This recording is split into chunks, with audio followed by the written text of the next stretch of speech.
এটা কোনো রাজনৈতিক আন্দোলন নয়, এটা কোনো সংগঠনের আন্দোলনও নয়। দেশের প্রত্যন্ত অঞ্চল থেকে উঠে আসা এক সাধারণ ব্যক্তি, তিনি সাধারণ মানুষের কাছে লিফলেট বিতরণ করছেন রাজধানীর বিভিন্ন অঞ্চলে। তার দাবি একটাই, শহীদ ওসমান হাদির হত্যার বিচার চাই। আমি ঢাকায় আসছি, বিভিন্ন খবরে বিভিন্ন ফেসবুকের মাধ্যমে পাওয়া গেছে ওসমান হাদি। তার অনেক নিউজ আমি শুনছি এবং অনেক টক শো আমি শুনছি।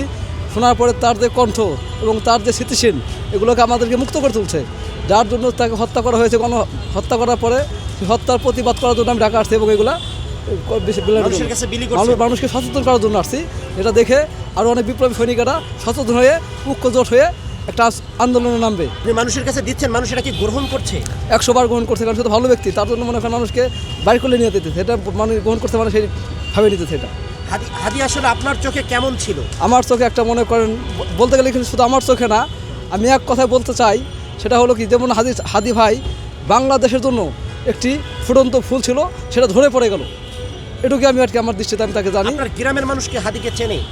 গ্রামের মানুষ এখন চিনি, আগে চিনতো না। এই যে মৃত্যুর পর থেকে মানুষ বুঝতে পারছে যে ভালো একটা লোক ছিল এবং ভালো একটা ব্যক্তি। আমার সাথে গ্রামের থেকে অনেক লোক আসার জন্য তারা প্রস্তুত ছিল, কিন্তু এখনও মনে করেন গ্রামের লোক তো এতটা সচেতন না বিধায় সে বলছে তুমি আগে গিয়ে দেখো বেঁচে ফিরতে পারো কিনা। তারা কি আপনার এই হাদি ভাইয়ের প্রতি ভালোবাসা তাদের কি আছে এখন আপনার গ্রামের মানুষের? 100 বার আছে, এখনও আছে এবং পুনর্জন্ম থাকবে ইনশাল্লাহ। পোস্টারে কি লেখা আছে? সবকর্ম। হ্যাঁ, আমি বিসমিল্লাহির রহমানির রহিম। প্রিয় তৌহিদি জনতা, বজ্রকণ্ঠে আওয়াজ তুলুন, নারায়ে তাকবীর, আল্লাহু আকবার। ইনকিলাব ইনকিলাব, জিন্দাবাদ জিন্দাবাদ। ডাক দিয়েছে ইনকিলাব, ঘরে থাকার সময় নাই।